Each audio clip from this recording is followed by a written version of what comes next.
dogs and cats living together, mass hysteria. Goonies never say die. God knows I want you, but you don't get to destroy who I am. The Night Rider. I'm a compulsive liar. That's rough, buddy. And use the power of the Matrix to light our darkest hour. Hey everyone, welcome to another awesome episode of the FanCast. Today, as always, we have Mike. Sup? And we have two very special guests. Would you like to introduce them, Mike? Yes. So today we have Joseph DeLage. Troy? What? Why is there a grapefruit in our dinette? There's not a grapefruit. Yes, there is! I see it! I know a grapefruit when I see one! And Tim Sutton from a little web series you might know, Marble Hornets.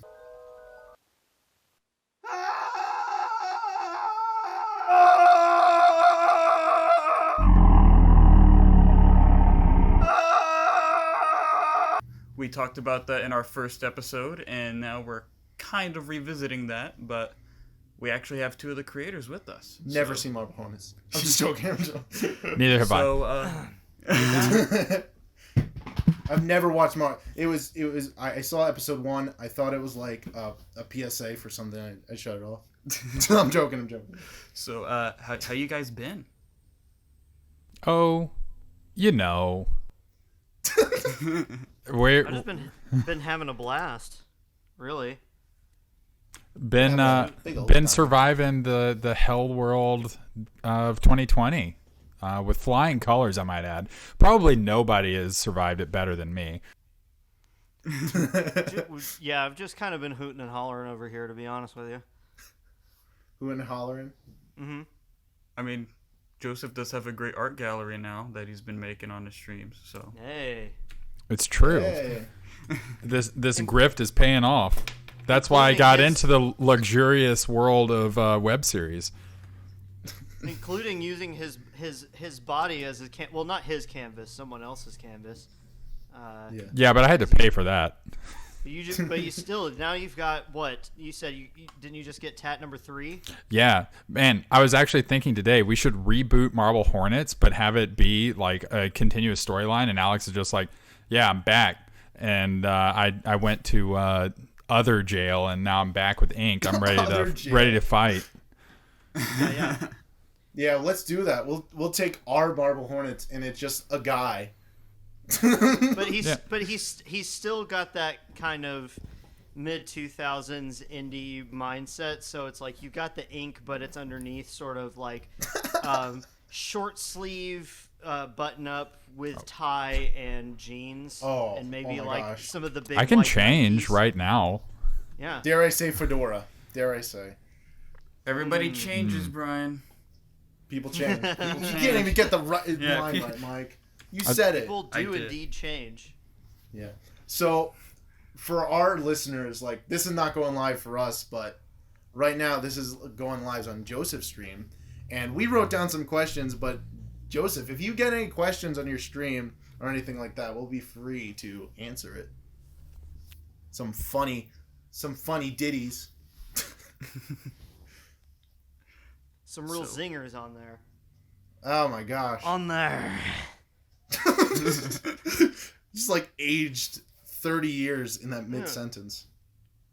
It's my hometown drifting back through there. What you guys got going on up there? Reminds me of Nate saying, "What are you guys doing back there?" Oh my gosh! We recorded one of our projects. We had a guy. So we should just tell it. We knew this guy, all right. We knew this dude. And oh my gosh, was he funny? There's So what he's referencing. So back in like 2012 or 2013, we talked about this in our first podcast. Oh no. We tried our own web series when we were like 12 or 13 years old. We're like, wow, this Marble Hornets is cool. It was supposed to be like Marble Hornets inspired, but it was so bad. It was really bad. Like that. So our friend Shay, who played Alex in the film, he was with us at that time,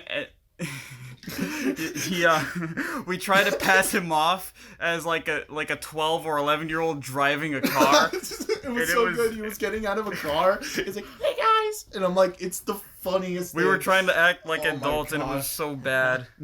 I'm surprised But you guys managed to find a guy that you could pass off as Joseph. I saw him. I was like, "Oh, what the hell? They even cast like a borderline lookalike."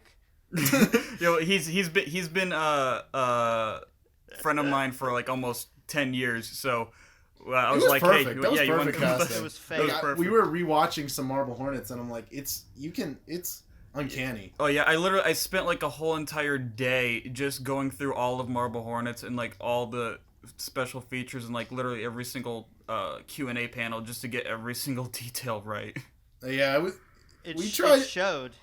It was really funny. But anyway, the thing we were saying about Nate, that he was in the last entry of our really bad series, and we told us like, "Oh, walk in and say like, what are you guys doing back there?" And he walked in and he was like, "Hey, doing back there." And Yeah, he it said was, it like, like so- in one sentence, and we just It was so slurred. It was good. hilarious. It's perfect. I love Nate. I love Nate so much. Yeah, after that atrocity though, we actually started doing We started trying. Yeah, we started a parody found footage series called Project Phil, which that is actually still ongoing. We have 2 more episodes left. Dude, we're not gonna Project finish. Phil, like PIL. Yeah, we're just like, it's a guy named Phil.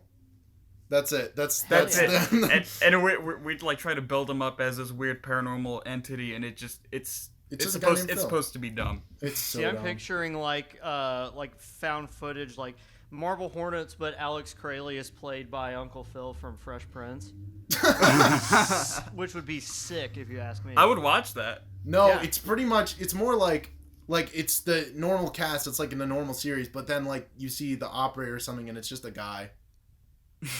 That's pretty much what we're doing. The operator is Will Smith. Yeah. Oh. Hey, I think we might be onto something. he has a YouTube channel now, so. Yeah. Well, he can do it then. Will Smith. Someone has to. He'll be like, "Oh yeah, of course, I know that Marble Hornets, of course." The most avid fan. Oh my gosh. Anyway, we keep blabbering about our really bad past. Let's talk more about actual Marble Hornets stuff. Alex Crayley's bad past. Alex Crayley's funny time. So But yeah, you said you looked back on panels and stuff to get the details right, and I'm not surprised because there were a few moments in that where I was like, oh, this is some deep lore here, like well, I mean, whenever you came on camera with the ukulele to play, I was like, no way. Yeah, there is some real, like, that was a hell of a love letter to some really silly stuff. What it reminded me of was like whenever someone would link like some low budget frame for frame remake of some famous scene or something, because I was like, oh man, they're doing that, but with our already low budget, like, silly nonsense. We were definitely inspired by like Be Kind Rewind and the Sweeted films and everything, and it was like, let's just do that with Marble Hornets and finish it.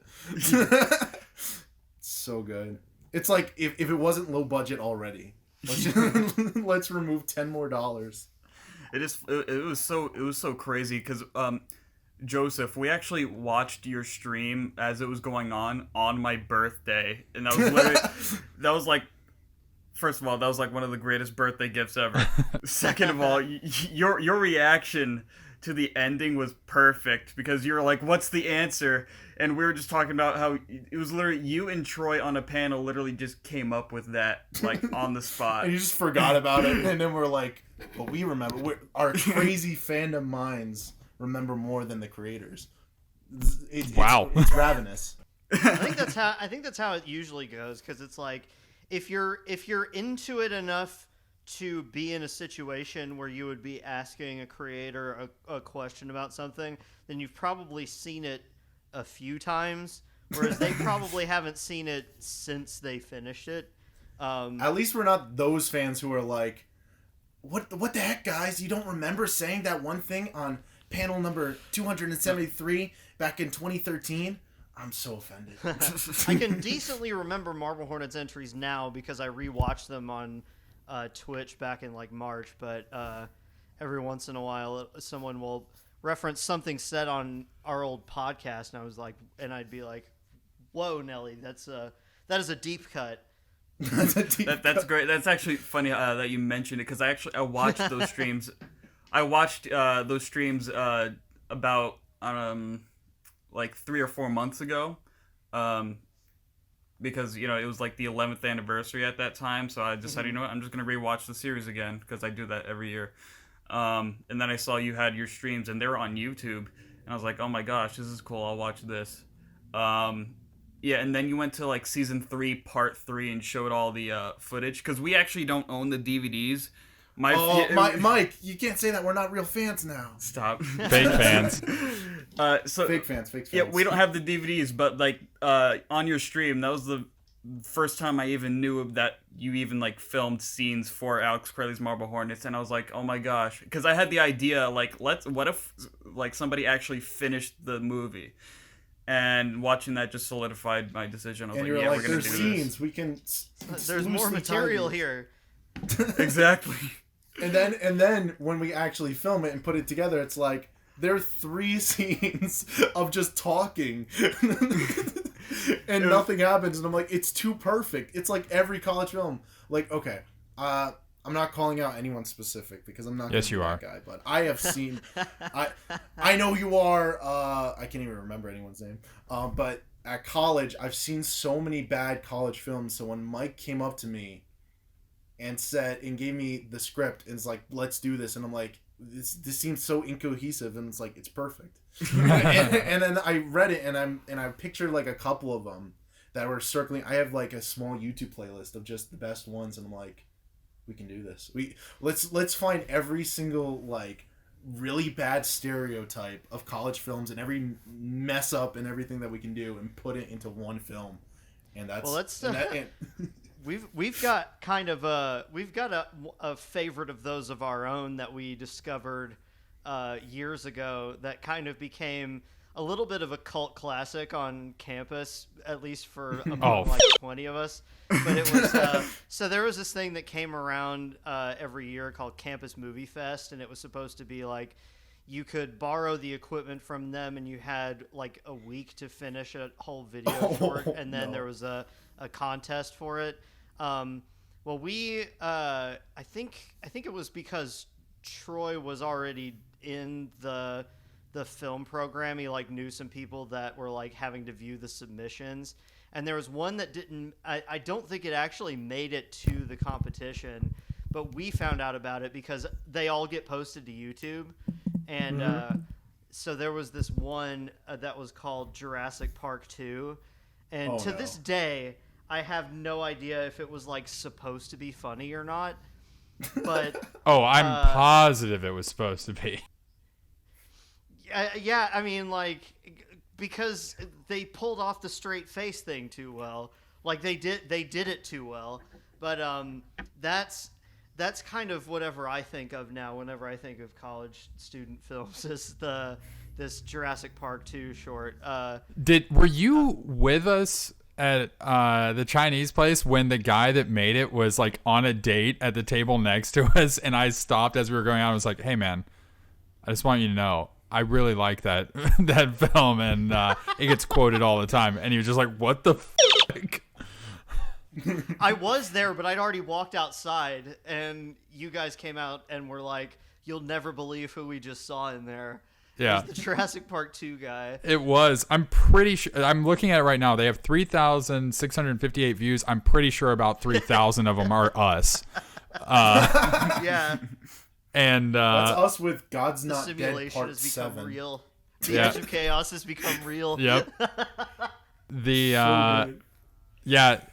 Hey, you know what? I hope it impressed his date, because she clearly had no idea what I was talking about either.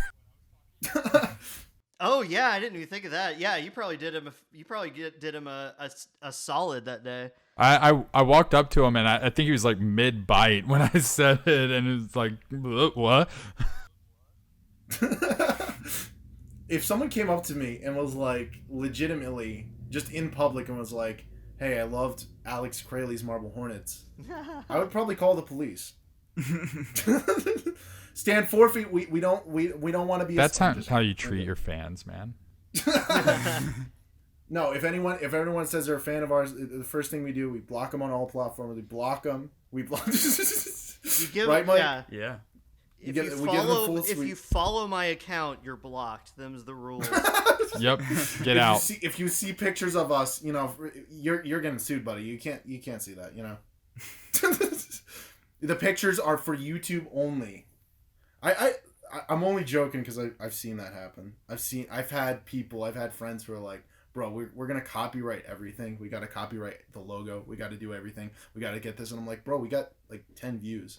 Oh man, you guys are at over 1,700 on the final cut. Nice. Yeah. Right on. That's the most successful video that I've ever made. Oh my god, you have a literally perfect like to dislike ratio too. Ooh. Oh no, now people are 0 gonna mass dislikes. Oh, don't worry. I'll was put a hoping disclaimer. that the Anybody dislike that's in ratio would be chat, higher. if you dislike this video, I'm banning you. I will find out. My uncle works for YouTube, so I'll know. My uncle works for the Twitter, you know what I mean? It doesn't. Honestly, I kind of want one person to like comment in like who doesn't get it, who's like, this is just a bad college film.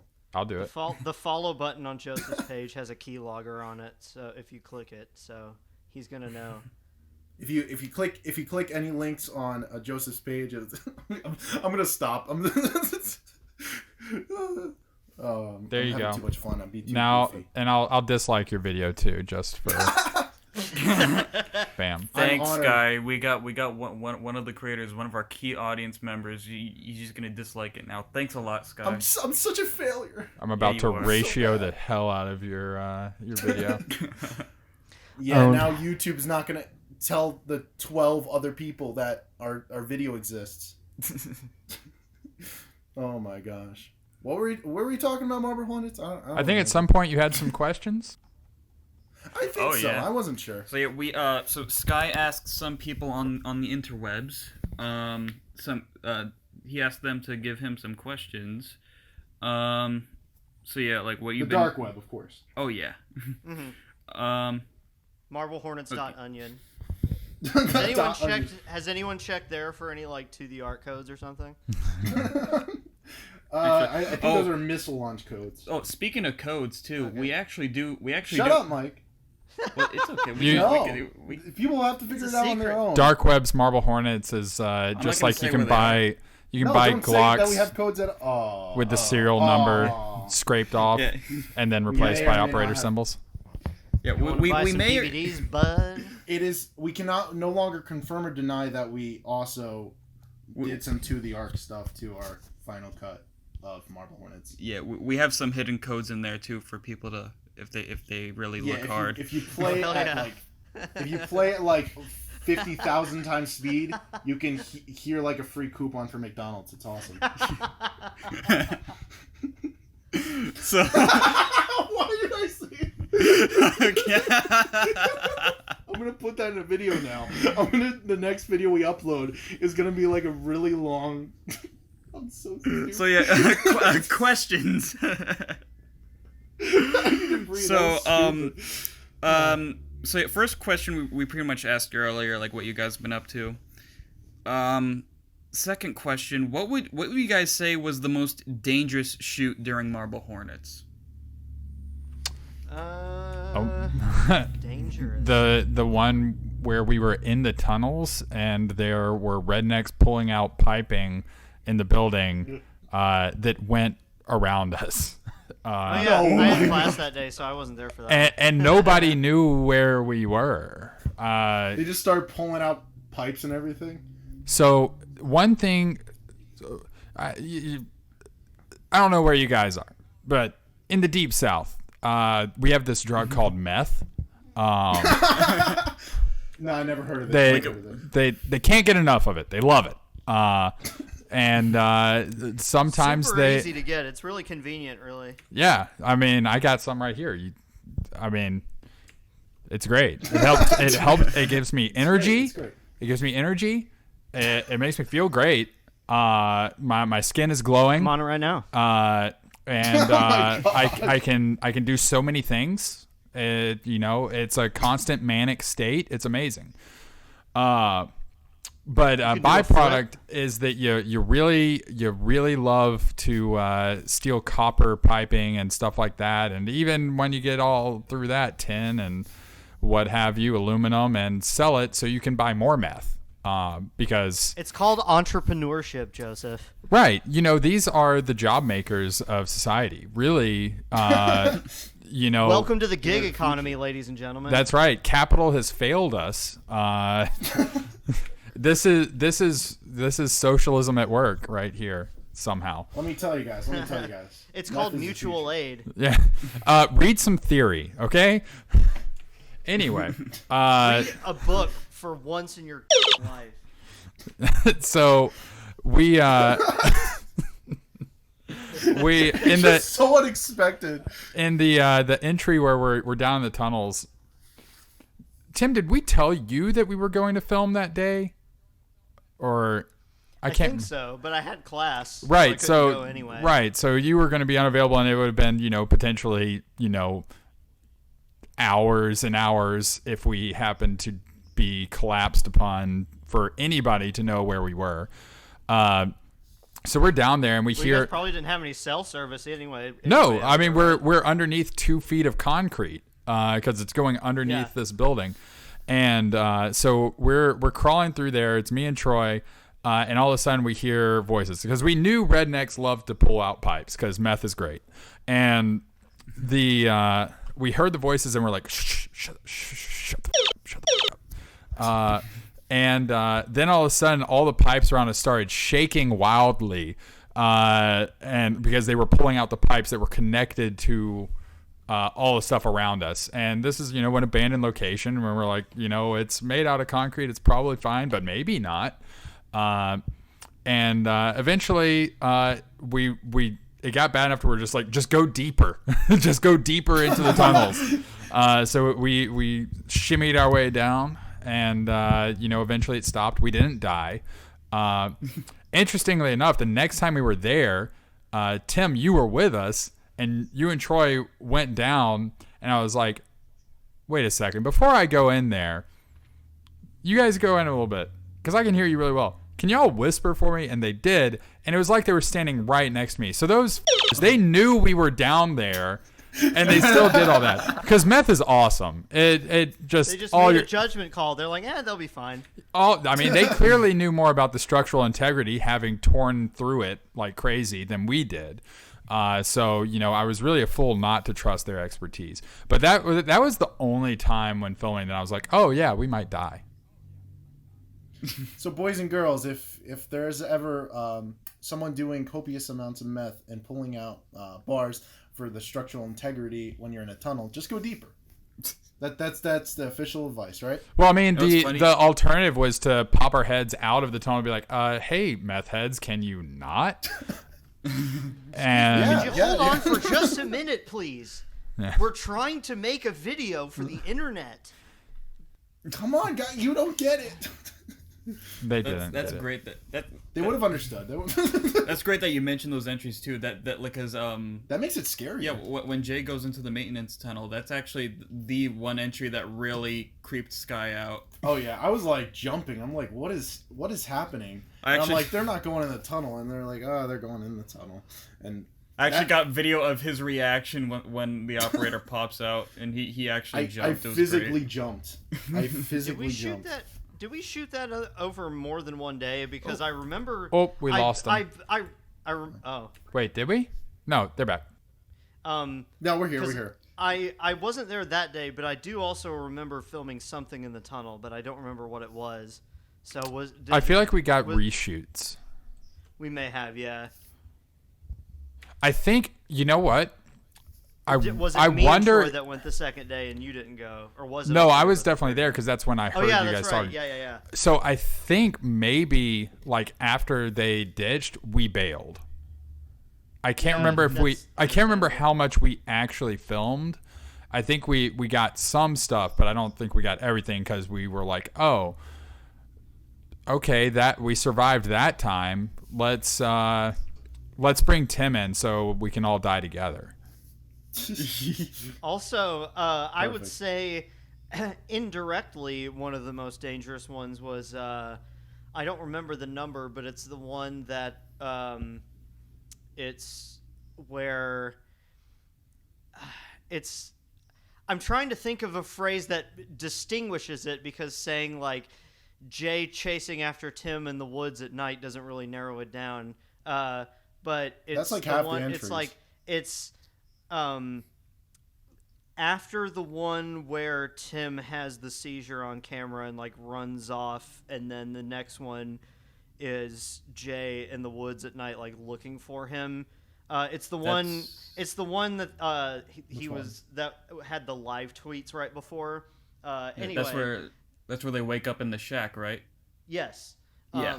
That one was dangerous just because the first time we were gonna go film it, it got delayed because my car got totaled on the way there.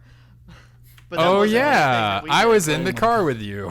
Yeah, you arguably saved our bacon because like I started to go forward and you like threw your arm across my chest and was like, "Don't stop." Yep. So that I might have been a little bit further forward whenever that dude continued to halt.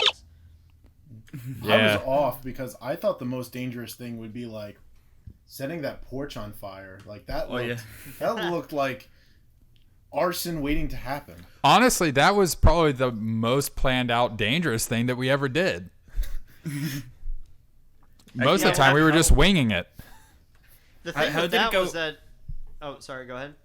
No, I was just saying, how did it go? Taking that fire out. Oh, we didn't. We burned it down. We burned down the house. Yeah. Oh, It was. It was just a controlled burn. We were just done with it. Our lease was up, and we said we're done. A controlled burn. They said that about like, oh my gosh. Yeah. Well, oh yeah. We just burned down some houses. Stick it to our landlords. Arguably the only good landlords I ever had. We're season 3. We got a good YouTube series going. We can pay it. We can pay it. So Yeah. what? Yeah, so how did you like actually pull that off? Well, I mean, it was just all it was like it was lighting the gasoline fumes. So like the amount of like flames that you see on screen was pretty much all there is. Like they went away pretty much immediately. And we were originally going to use like the lighter fluid that we were using the bottles for that Alex has, but that didn't even like light up enough. But yeah, it's literally just that flash is all. Someone just standing off camera like, See. more fire. We need more fire. We had a couple of people off with some wet towels, but there wasn't too much. The jump back from the fire was very real, not acting. I think to make sure the angle is right, I think at some point there was a hidden cut. So Troy was the one that was holding the camera for the actual like fire part, and I was off camera with the fire extinguisher, I believe. That wasn't even noticeable if there was a cut there. Yeah, he got pretty good at hiding cuts and whenever the camera was moving slightly too fast to be able to make anything out. Apparently that is called a whip cut, as we learned later. In the professional realm, it's called a whip cut. We always called it a whoosh cut. We felt that always seemed more descriptive. Yeah, we learned that in cut the City of Angels. Austin? How Yeah, something like that. Some guy on the street just walked up to you and said, it's not a whoosh cut. You Yeah. just believed. Yeah, that's pretty cool. It was on the, it was on the bus. How was the cleaning up afterwards inside the house after Joseph like poured all that through the hallway and stuff. Well, it was water, but it smelled. Yeah, Mike's stupid. It smelled terrible because there were a lot of critters and a lot of critter hair all in that carpet, and so it just smelled like wet animal for a while. Arguably worse than burning down a house is having it smell like wet animal. Alrighty. Next question. Oh, before that, how high in entry 86? How far did you fall down in that hole, Tim? Wait, the hole? Yeah. See, Mike. No, in entry 86 at Benedict Hall. I remember in several interviews you said like you asked permission to go and film in the building, and they were like, yeah, but just be careful, there's a hole there, and you're like, okay, let's fall in that hole. Oh, yeah, I thought you meant like a hole in the ground. I was like, did we do that? Yeah, the hole in the ground in entry number 567. I said 80. What was it like jumping in that dirt? Well, it was pretty dirty. So that was like that was kind of like there were 3 like segments to that shot that were cut together, and it's like part 1 is the part above the floor, and it's like I fall down. It's like I fall down onto the floor, but the camera is like on top of the floor, and you can kind of see it's from the perspective of someone who is about to fall down, I guess. And then the second segment was standing up and holding the camera like inside the hole and moving it downwards. And then part 3 was kind of the moving the camera down to the floor that I land on. Oh, I think I laid on a table underneath it. I think it was just so I could stand up high enough that I could be holding the camera up and then lower it down. So it was like some editing trickery and some careful, I don't know, I don't think choreography is the word that I'm looking for, but just it took some planning as far as the camera movements part. I just gotta say, you guys are so lucky how that all turned out.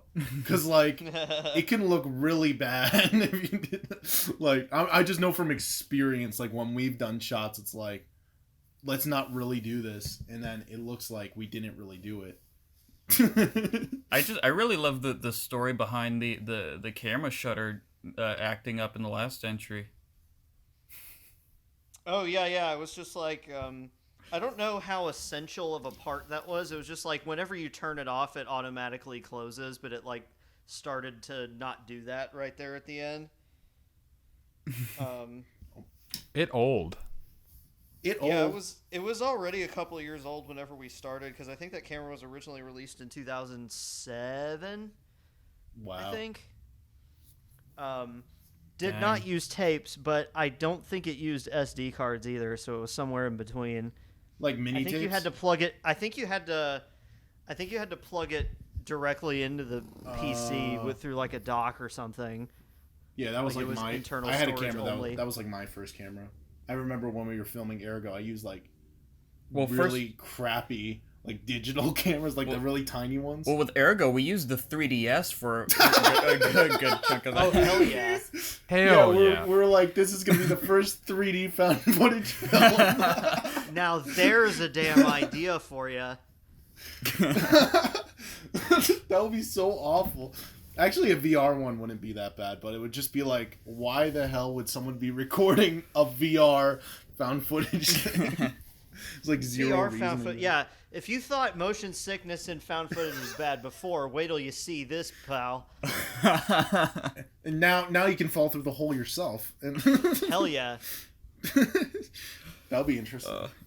Anyway, we're gonna take one really quick commercial break, and we'll be right back.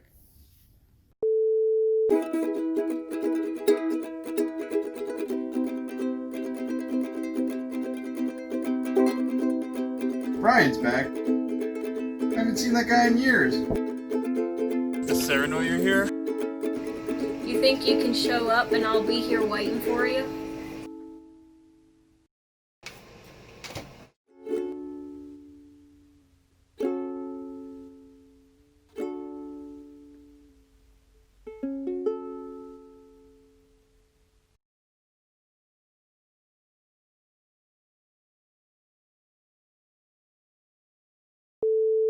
Hey everyone, just letting you know that our podcast is officially out on Spotify, Google Podcast, and Anchor. So if you want to listen to our podcast on the go, we have the links right in the description below. Also in the description below, we have our shop. Morning, noon, and night NWO design, still available, but get it while supplies last. Thank you again for Anchor for sponsoring our video. Now, back to the podcast. And we're back. Mike? What's up? You were going to say something. Was I going to say something? Oh, yeah. Let's see. Next question. How long did it take to edit the To The Arc videos? Yeah. And, like, if you guys don't know, I know, like, they did, like, the work was kind of portioned out with editing. Was it? Yeah, Troy was pretty much the one. Well, I mean, Troy edited all the To The Arc videos. He To The Arc was mostly kind of a solo thing for him until at least later on, when we helped out with some of the later ones. But like the very first To The Arc video was, I think it was because he used to work the front desk at like his dorm that he lived at, or one of the dorms on campus, and it was just long nights of nothing to do. So I think the first one was just something that he could work on by himself at the front desk. And so they kind of stayed that way. It was kind of like he was the one that did, looked up the stuff for codes and stuff.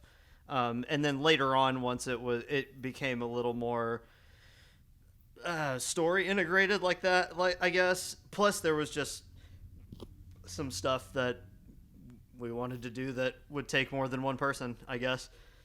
Yeah. But all that is to say, I don't know. I never edited any of those. I don't know. Yeah, Mike. It's not Mike's fault because that's a user question, so we can blame people. Yeah. Yeah. I got another good one. So, I believe you all take turns wearing the hoodie outfit, right? Yes. I think we. I believe I was it once. So. All right. I've been him once or twice as well. How hard was it seeing through the mask and walking around in that? I don't remember it being that bad. Cause really, I thought it was just one of those thin wife beaters. So. I mean, it is, but I still remember it being like you had to make an effort to be able to see through it. But I didn't really. I mostly. It was easy to kind of feel around anyway if I couldn't see that well. Well, I was always, whenever I was in it, I was always too focused on replicating Brian's very specific walk, and I was intent on authentically replicating that. And also, I do know there's one where he sort of climbs a wall. And we wanted him to do that as a reference to Brian being really into rock climbing in real life. But in reality, I believe it was me that was climbing the wall. That reminds me, I did a stunt double. It was, you remember the Scarecrow fan film? Yeah. Yeah, we had Chucky be the stunt double. You weren't there for that. It was I was in the pouring rain with, our friend Brian in a Batman suit. And Chucky in this Scarecrow suit. And, the whole time, it's we built it up. This guy, this doctor, really calm, very timid, and then he puts on the mask and he's kind of aggravated. And Chucky's like, "Okay, I'll do all the movements and everything." And we cut the action scene 3 times, and looking back on it, you can tell the dude's 2 feet shorter. he's moving. He's swinging around. It's just a completely different person, and even though they have the mask, it's great. and I'm oh my gosh, I love looking back at stuff like that. I think we could never really show Hoodie standing next to anybody because it's like is clearly like just wildly different heights. Yeah, I think that's why I just only general did builds. it once, because I'm like 8 inches taller. Yeah. It's like just a very obvious difference. You don't have those broad shoulders that Brian has. I don't. How often did he wear the full outfit? I'm pretty sure Troy wore it more than anybody else. I think the only time I can think of that Brian was in it was the very last Hoodie one, which is 83. And even then, I don't think he was in it for all of it. I think he was just in it for the parts that were in the library building, because that place is in a completely different location from everything else. Because that was in my hometown, whereas everything else was pretty much shot in or around Tuscaloosa. Yeah. Yeah, funny thing, you mentioned that entry, because I know Sky, because we were actually watching some Marble Hornets in preparation, and we got to entry 84, and we want to know, so did you film the entries chronologically? Yeah, there may have been a couple of exceptions here and there, but for the most part, yeah, we pretty much shot them one after the other.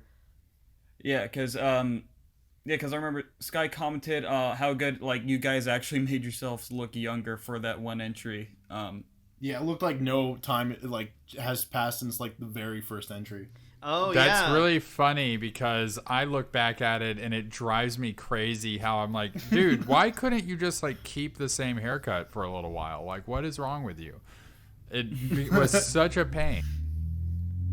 Yeah, all I really had to do was like slick my hair back and then just clean shaved my sideburns off, because I knew there was a almost zero chance, like there was a good chance I wasn't going to be visible on camera again for a while. So I was like, oh, I'll risk it.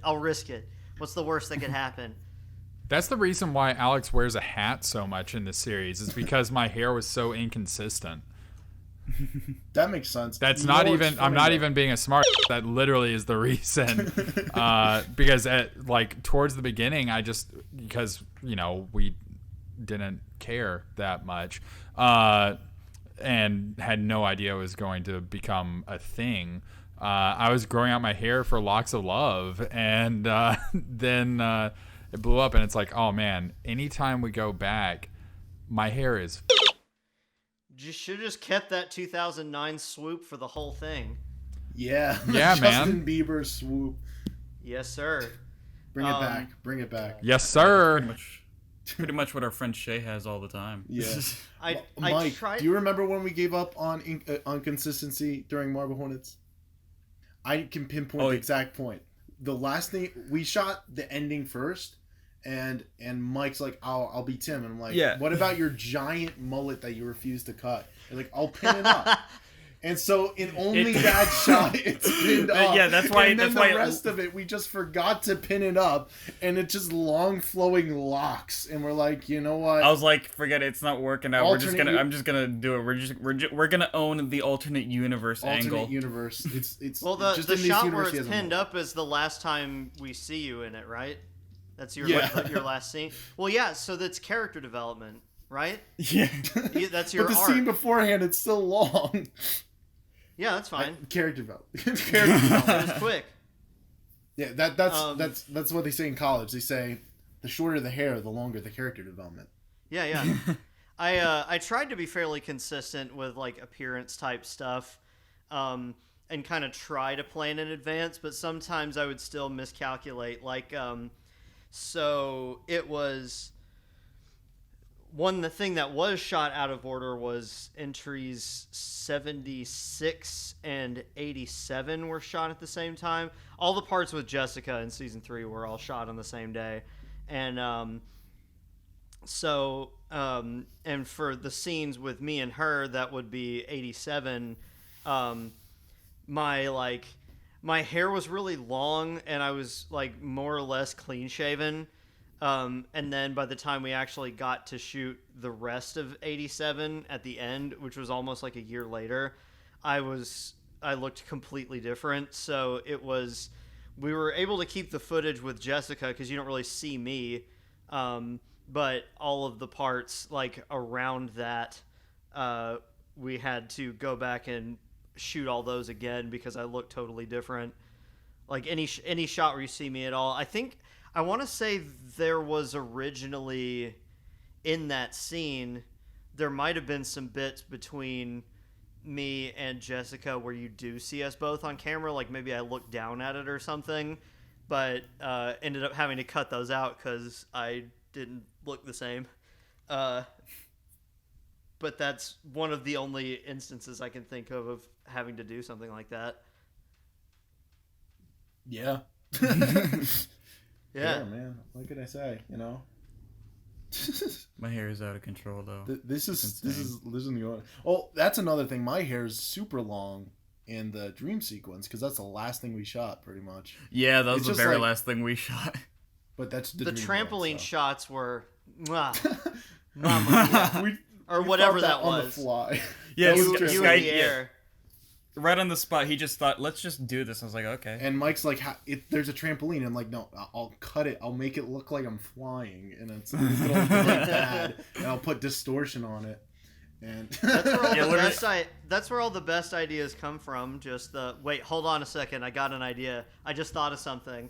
Let's try Honestly, this. the dream sequence, it was just going to be like, we had some pinpoints. It was going to be like, okay, I come in on the scooter, we do the horse shot. By the way, I have a full horse mask exactly like that, and I just couldn't find it. So we're like, let's make it worse. Yeah. And just do a PNG of a horse, and you could see Mike in the mirror. And when I was editing that, I love that. I laughed for like 10 minutes straight. Because it just looks so good. And you can see Mike, and it's so obvious. Yeah, literally, all the original scenes that we made, because I wrote the script, I was just thinking, the whole goal was just trying to connect every single little shot from the trailer and the yeah. And for me as a director, I was worried it was going to get boring, but then we thought of just the funniest things to do in between, like Mike going into the porta potty and everything like that. Like, yeah. Gotta go back to work. It's like we were just. Oh my god, that part! The shot of Alex reaching up to the sky and what you guys ended up doing with that was one of my favorite parts. I gotta say. Yeah, because rewatching the trailer, we just see a shot of his arms up, and we're like, okay, how does this work into the story? And I just say he accepts Jesus, and we're like, okay, and they're like, oh my gosh, a mini arc where he smokes pot, and then. At the end of it, he gives up, and we're thinking of that for like a good while. That was good. Yeah, I had to rewatch that part. If it was, if we were to theoretically accept it as canon for a moment, then that kind of puts a new shine on the whole series as a whole. Whenever you think about the fact that, the Alex's, author surrogate, so to speak, in his film was the one who ends up leaving drugs behind and turning to Jesus Christ, our Lord and Savior. It really puts a different spin on everything else, I think. Yeah, we were even talking about that. Like, there's unintentional, like, at least in the first season, there's a little bit of symbolism. Yeah. Like, there's implications here. it's his faith peeking out a little bit here and there. Oh my gosh. But yeah, that's what we just thought. It was like the alternate universe where everything worked out for him. No one really left. Nothing really happened. It's fine. The like entries like 79 onwards largely take place in the very close proximity of a church. So it's true. Maybe you guys were onto something. Hey, maybe they go to the church instead. Yeah, because that was my old high school, and I went to a Catholic school, and we basically we used a bunch of the other buildings there, but we were like had to strategically shoot around the fact that it was a church, in the middle of all of them. So like that basement area that has the manhole cover is the basement of the church. Like there was like a Jesus statue underneath a sheet that we had to make sure we didn't accidentally get on camera. It's like uncovers the sheet and it shows Jesus, and then... it's like you guys succeeded in that, but we failed in ergo with the bathroom. Oh, the bathroom! Oh You my know what's God. funny about that Jesus under the sheet is that's actually one of the times I actually got spooked while filming, and the first time since season 1, because it was like laying down or whatever, and we're like, oh yeah, it's a Jesus under there, and we're like, It's a dead man. It's a but dead what small if it man. isn't? So I went over there and I lifted up the sheet and I like jumped and I was like, nope, it's Jesus. Okay. Yeah, just as I was starts going down ascending. into the basement one time, the abbot was outside and he saw me. He was like, "Hey, what's going on? What you doing down there?" And I was like, "Hey, we're shooting a scary movie." And he was like, "A scary movie? There's nothing scary down there." And I was like, "Well, I mean, that's easy for you to say. You live here." Nothing scary about Jesus. Yeah. All right. Oh no, we're gonna get like a DMCA takedown for that, for me singing 3 seconds of Doobie Brothers. Yep. Good job, Sky. Yeah. Gosh. What were we saying earlier? We were saying something about this one tangenty. We were talking about filming locations. Screw it. I was thinking of something fun, but now it's not fun anymore. Yeah, you I messed did it have up, Sky. a parody of a Christian rock song that a buddy of mine made. That it was actually he was like the TA for one of my film classes, but then he was also shooting this short that was like sort of The Office-esque, but it was about like a weird church youth group. Joseph, this is the one that Clifton was in. Yeah. I don't know if I ever sent you that one, but Yeah, you did. But What's he up to? He That like was he funny like as hell. yeah, he wrote like the guy who made it. It was like he wrote this Christian rock, like this parody of a Christian rock song, and I thought it was I was a big fan of it. And when I was doing the Space Time Express videos, I slipped it into one of those on the THAC channel. It's whenever he's in his car, and I guess it was like the last one. You can hear it playing faintly on the radio if you listen for it. Space Time Express. That's probably one of my favorite. That's probably one of my favorite things on the THAC channels. To Good. be honest. How's Celestial Secrets going? They're one of those things where thinking of something to do with it is the hardest part, but then once I do, they don't really take all that much time to actually make, because Joseph, you asked me if I wanted to like do something for your live stream, like, Yeah. what was it, like 2 days beforehand? And I was like, hold on, I think I got something for you. I think I pretty much worked on it like from that time, like right up until your stream. So it was like just a self-imposed video jam that took me like not even 48 hours, I think. But he's still out there getting into trouble of some kind. In all sorts of trouble. Yeah. We need to make our friend Alex canon to our alternate universe. Marble Hornets. He has like the funniest, deepest The voice. alt Hornets. Alt Hornets. Alt Hornets. Some people dubbed it the AU Hornets, which, sure. Gold Hornets. Gold Hornets. Man, no, that was the one thing we were saying. We're not making Marble Hornets. We're making. Oh, what did I say? I said plaster wasps. Plastered wasps. That was one Plastic of the titles. wasps. Plastic wasps, but it wouldn't capture the fan base. People would be like, "Oh, look at this, rip off." You guys have filled the void for me since I think the Marble Cut Boys took their channel down. I They know. did? I actually think tried to so. look for their channel like literally like a few weeks ago, and I couldn't find it because I remember like you guys mentioned that in the panel also at some point. I was like, you know what? I'm gonna go back to that, and I couldn't find it anywhere. Dang. all that exists of it right now is some other channel made a trailer about it, and that's like the only existing footage now on the internet. Oh, That no. sucked. There was some great stuff on there. Now I'm upset again. Hey, don't worry. We'll make some official Alex Crayley vlogs. Oh yeah. That dude's scream was just out of this world. Yeah, they were mostly like 10 seconds long, and it would just be like talking, just two guys talking to one another in like their backyard, and then it would be like a guy in a really cheap Slender Man costume and like walk around like with like the lawnmower mowing the yard, and they're like, "Wait, do you guys see that?" Ah! And then the camera would run away, and that was it. And they made like 30 of those. I remember the mask, like the Slenderman mask was like super baggy. Yeah, it was Like literally a just like a grocery- bag. You could see the nub on top. The guy's like getting woozy and starting to fall over in it. Oh my gosh. Oh yeah. I have another question. So I told Mike not to ask this question. Yeah, but I'm going to anyway. So in the original Alex Crayley's Marble Hornets trailer, the one shot that says "from the film production class that brought you," and I don't know how to pronounce this properly. You're bad at French. Yeah, it's like "mon amour intemporel," something like that. What's the story behind that? Your guess is as good as mine. Yeah, I think it was just That's it. making more pretentious.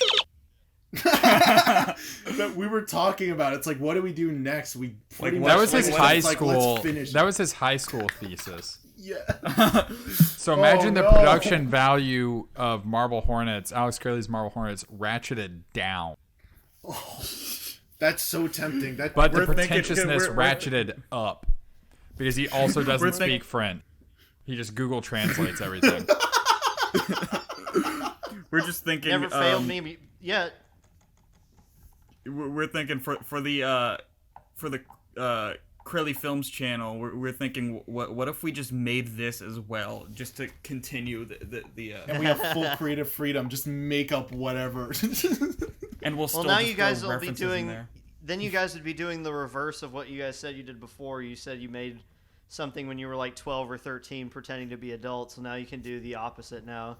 Yeah, we'll be Yeah. adults pretending like we're 12 and 13. Honestly, Yeah. I wouldn't want anything better. That the biggest thing, I'd say the biggest takeaway from us. You got to hold doing on to the Marble mullet for Hornets. that. Just saying.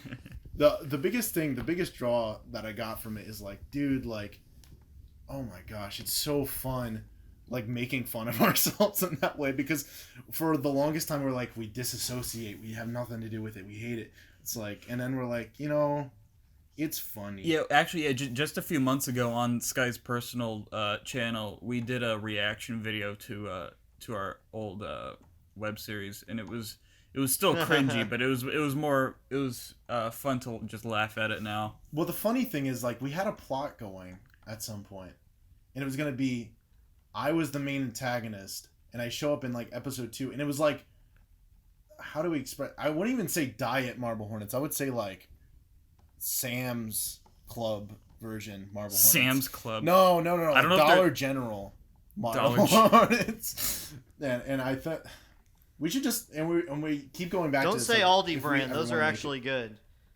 it. Dollar General's good. I'm not knocking it. It's the Dollar Tree. Dollar Tree, Rip It. Yeah. Rip It.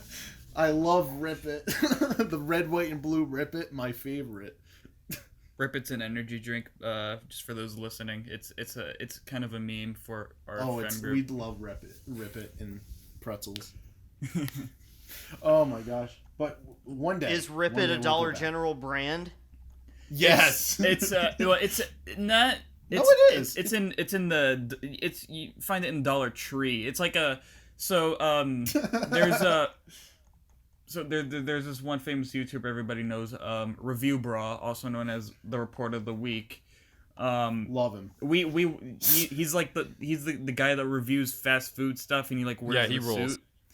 Yeah, so we were watching him way before he even got like 1 million subscribers and everything. Like we were there since the beginning, And Oh my gosh. I think my cousin Phil actually like introduced him to us, and I think there's this one video of just him reviewing The Phil. the Phil. The Phil. Yeah, and he was reviewing this energy drink called Rip It, and we're like, okay, we're gonna find this, and then we did, and it was and the rest was history. yeah. That's the history of Rip It. How interesting. How captivating. I haven't had one since like the second to last episode of Project Phil that we did. I want to see if I Dude, can it tastes find like one. crap. You guys should do an official review. It would be great. It's nothing really crazy. It's just like a meme. The for return us of now. Hey Try This. Rip It. There you go. Yes. Oh my gosh. Tim, I people missed keep that asking too. what's for us next. Let's just bring back Hey Try This. Oh, Do please, it. We'll just Please, you we gotta can bring Zoom back- call Hey Try This. You and I can just send each other nasty or just interesting stuff. Yes. Yeah, it's been long enough. Like I tweeted about some snack I saw in the Asian market that I'd never seen before, and someone replied underneath it. It was like, you tried this on Hey Try This, and I know you did because I'm the one who sent it to you. I was like, oh yeah, well, I guess it didn't make that much of an impression. You should. Sorry. It was also... it was the Chinese bird nest drink. Oh my gosh! I It remember. bird spit. Yeah. Ew. My favorite one was just the fungus or whatever that was. Hey, try this. That might have been the same one, or like I the same think it was. video. I think it was a Remember the drink. fungus? I think it was very liquidy. That. Oh yeah. That one. Vaguely snotty. Yep. I think kind of syrupy. People just like to bring us like bugs, like chocolate with bugs in it. Which I actually live don't bugs. mind as Just much. A box of bugs. Oh Eat my this. god, those candied crabs. Oh, Just the phrase candied crabs is funny to me. It sounds funny to me. it was a Or Japanese like snack, and it just you crunch it and it just gets obliterated in your mouth, and suddenly you're just eating sand. And Oh my God. except it has a face. Sand with a face. You know what? You know what would be funny? This reminds me, talking about food reviews. We were so into, like, the other thing other than Marble Hornets, it's like, we just thought food reviews were the best. And I was just thinking, it's like, what we could do. I was talking about, like, vlogs with, like, our fake or alternate universe. Alex Corley, imagine him doing, like, we joked, like, food reviews. One time, I think Phil came up with it. It's like, let's do phone reviews. But the guy can't afford the phone, so he's reviewing it inside a Walmart. Or he's like in a T-Mobile store while it's still connected to the display thing. And the camera's like flipping back and forth, and then the security. He's reviewing security the guy calls him, and it ends. He's reviewing the demo mode of each phone. Yeah. Like, well, it's a So this one, I'm not fond of this one because you see, like, half the features they don't even let you try. It's all locked behind. You got to have a password for this.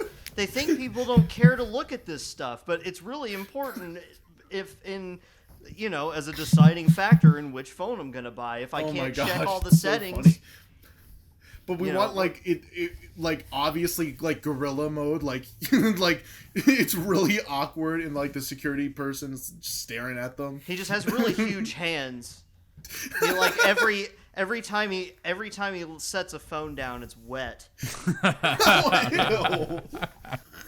So that like that's like because every story needs conflict. It needs drama, and his conflict is he's constantly getting banned from these stores because he keeps ruining their phones. Just And he from has to go to like the a different wetness state of his each time. hands. Oh my gosh. The wetness of his hands like break the phone halfway through. It's like the problem with that is So he you has have he has to keep making YouTube videos to generate revenue to pay for these broken phones. Yeah. Because of But see, the litigious nature of the local purveyor. Yeah, but the problem with the logistics of a video like that is that you kind of have to do it for real so you're going to have to drench all these phones. So really, you're just going to have to shoot it guerrilla style with like a GoPro or something. And, he like breaks the the show phone writes halfway itself, through really. one of the reviews. Yeah. He breaks the phone halfway through a review, and then it just cuts to like a different store. He's just selling this. Oh my god. He peels the screen off one and like swaps it on another one because he doesn't really care for the shape. Oh my gosh. It's just such a good idea. And It's just like, you know, oh my I don't really, I love the processing power on this Samsung Galaxy, but I don't care for the curved screen where you can touch the sides, so we'll just pop that little bad boy off right there. This is becoming more and more impossible to what do you film mean I'm as not we allowed talk to do about it. this? Please, I Now for I'm the a I was a professional, member of Geek goddammit. Squad. I think I know what I'm doing. I was born for this. I was on the Geek Squad. The one Yeah. and only. Oh my gosh. Joe used to work at Geek Squad. Excuse me. Are you a member of Mensa? I'm sorry. Are you on the official I Love Phones in Stores Discord server? Do you have any idea how many online IQ tests I've taken? My Reddit karma is so huge on r/I like phones in stores. Yes, and two our underscores. bodybuilding as well. Because I'm jacked. I forgot to mention that part, is he has to be absolutely fucking jacked. That also helps because his hands can be moist, but you could also like break the phone by like touching it or something. Oh my god! Well, I mean, his hands are all sweaty from his lifting and his workout. He has an obsession with flip phones, so he makes every phone into a flip phone. Just bending it until it snaps. He's stress testing them all by how hard he can flip them. So he's just going So in he's there like Marcus flipping Brownlee, where he does like a drop test and everything too. Yeah, he just flips it in the flips store. it so. Yeah, he just like flips it so hard it like shatters the windows of the store. Oh my god! He just flips it and he throws it at glass. Oh my god! What were we talking about?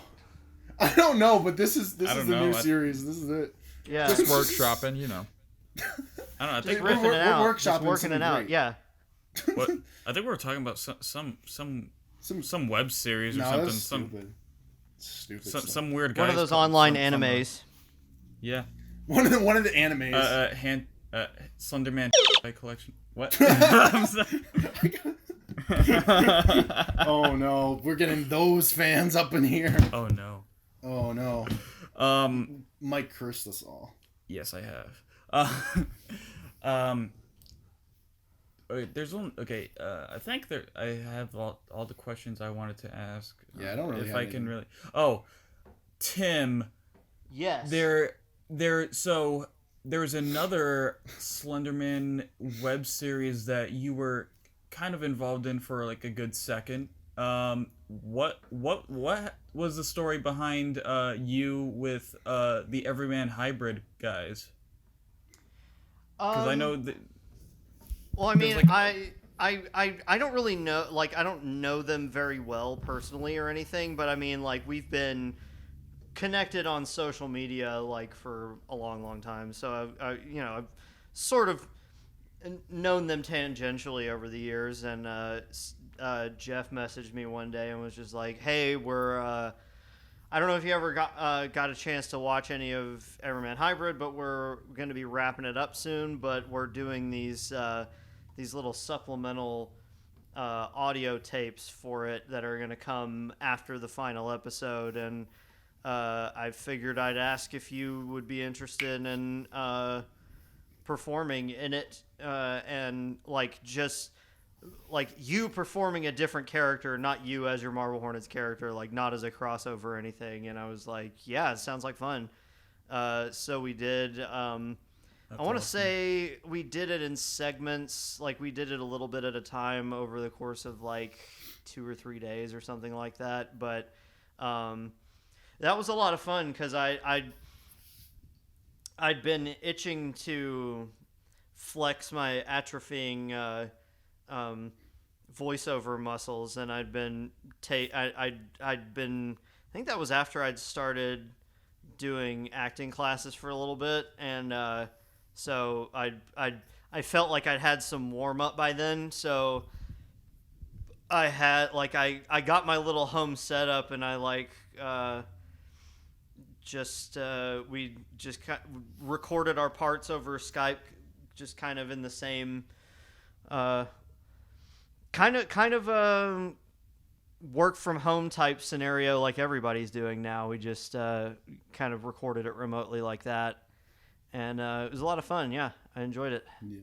That's awesome because I've been following a couple other Slenderman web series, and yeah, I remember just going through Everyman Hybrid while that was still going on, and it took me like a minute or two to like notice that it was actually you speaking at one point, and I was like, holy crap, it's Tim Sutton. Wait a second, that guy sounds familiar.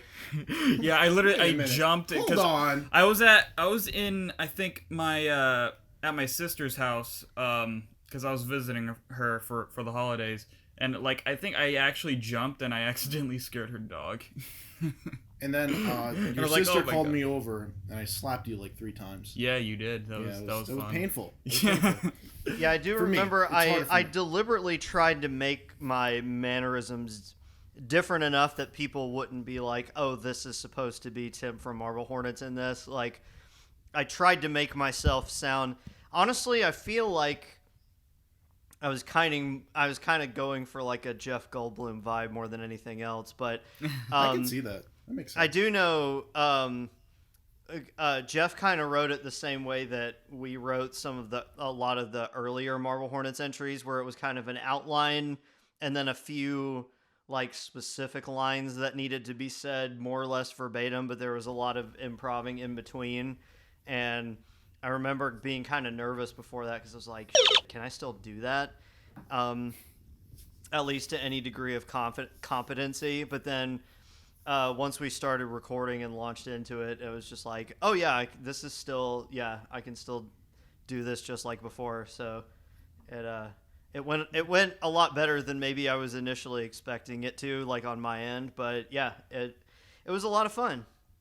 And it was fun to see people slowly like discovering it, being like, hey, wait a second, that voice sounds familiar.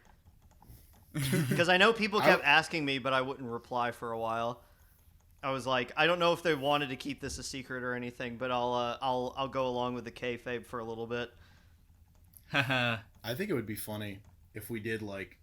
I love the wrestling terms. Like if we did like the vlog series, we were talking about like Alex Crayley, and then you just hear some guy in the background, and it's like like one of them. That would be funny.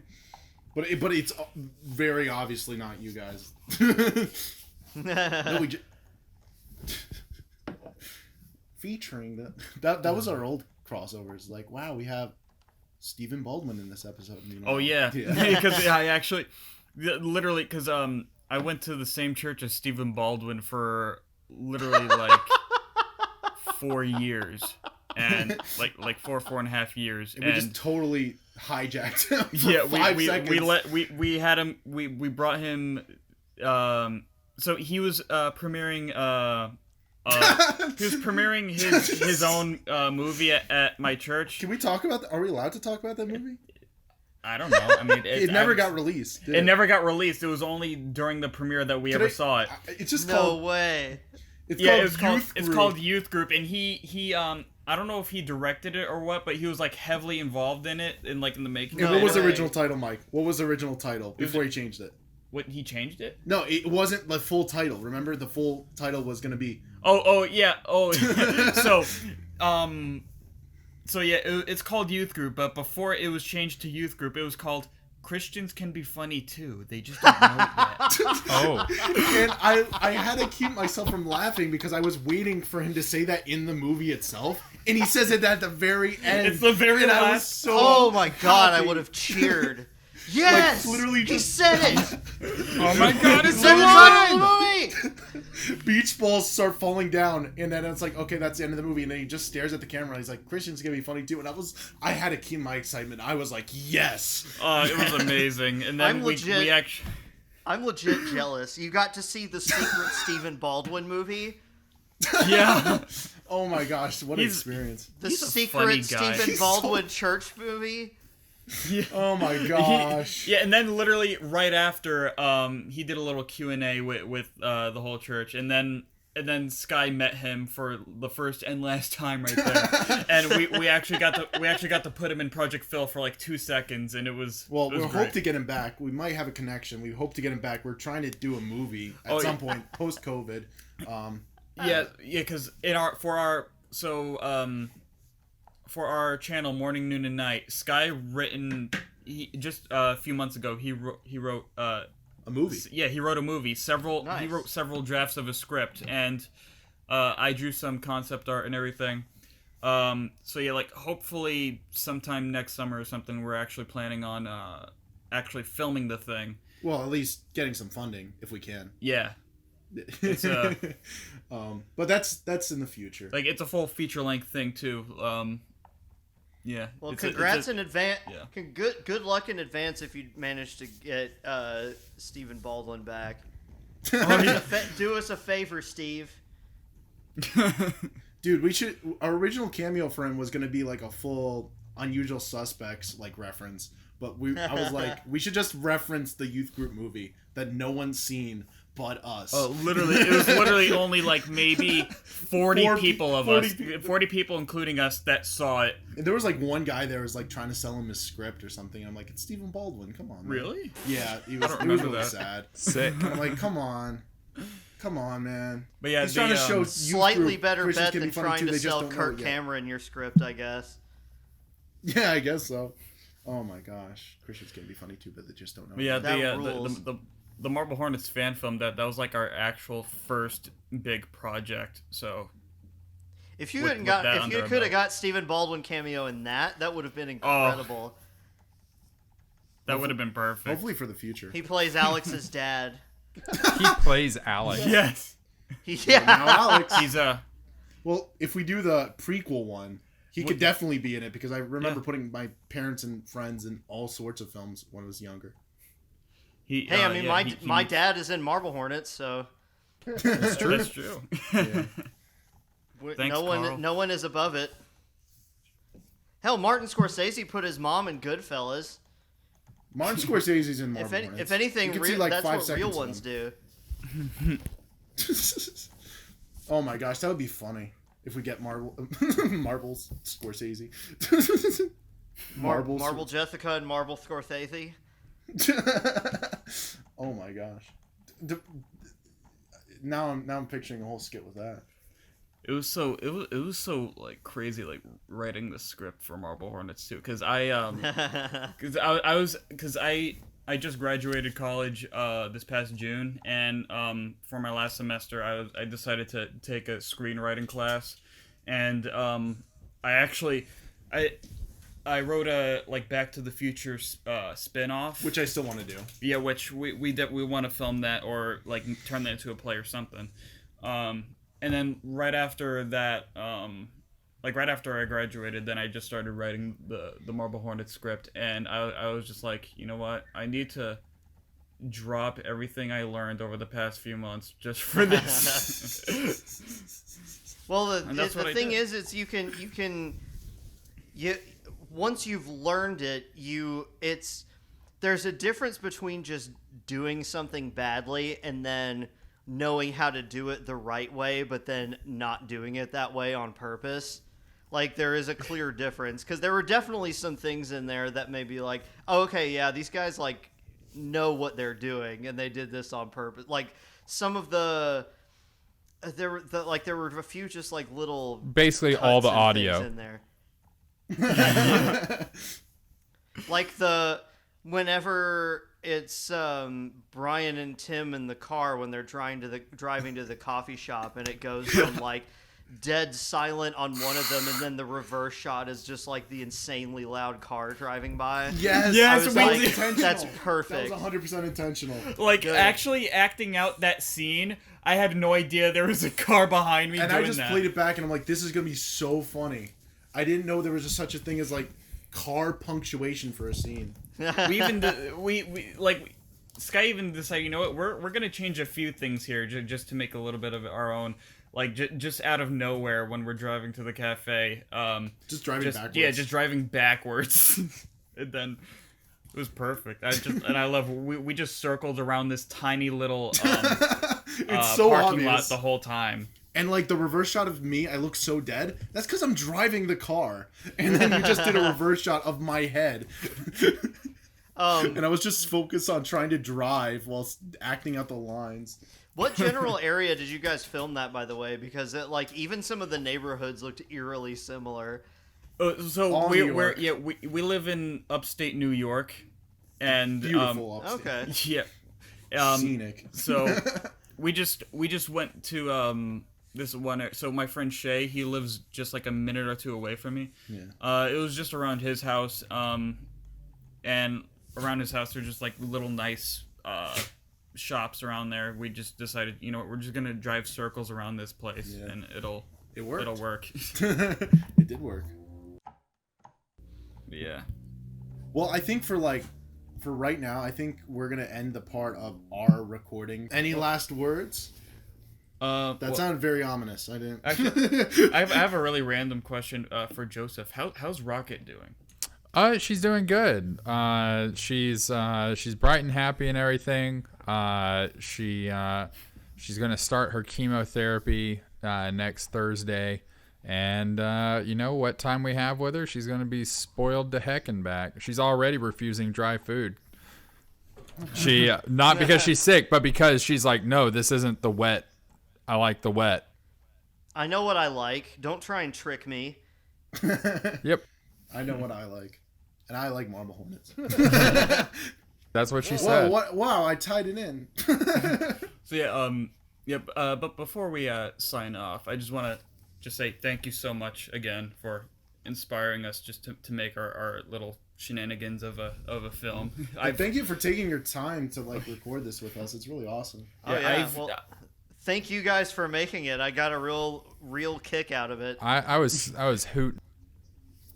Yeah, I was such a big fan when I was it was late high school when I first discovered the series. It was 2013 or something, in the middle when season 3 was still going on, and that was 6 years ago or something, and I was just graduating middle school, and I just graduated. You're making them college. feel old, Mike. I just graduated college just a few months ago, and it's just wow. And I'm still obsessed with the series. Probably unhealthy, but it's still, it's. Wow.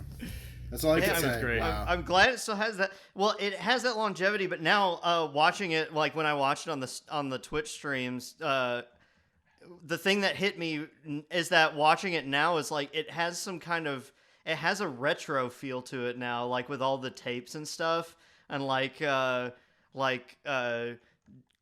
quote unquote Jay's apartment, which was mine in real life, it still had I was oh, I still had a CRT TV then. I was that was still had a CRT TV years ago. Man, I love CRTs. So now it's so it's kind of got a little bit of a nostalgia factor to it too now. Or a retro feel. We tried making it as early 2000s as possible, but we the tried. Technology, the phones, it's hard. The only little slip up that I noticed after a few watches. So McKenna, she played Sarah. There's a couple shots where you can see her cell phone, but it was we left the script in. We left shots. We literally left the script in intentionally in some shots, and it was perfect. On the floor. I mean, you can see scripts in Marble Hornets a couple of times. Anytime there's a piece of paper on film, it's the script. That's not even a bit. That's actually true.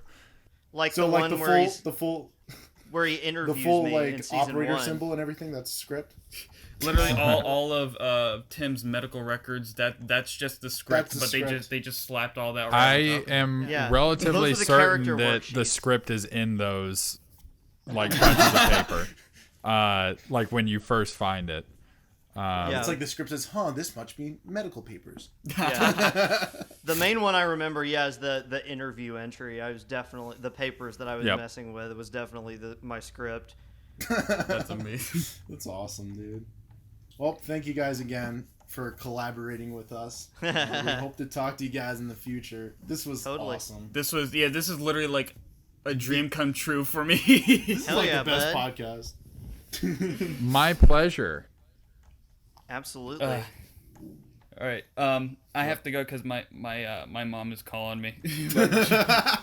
But to those listening to the podcast, thank you so much for listening. Sky, you can roll us out. You can roll us out, We'll and see you I'm gonna say later in advance. So later. See you all next time.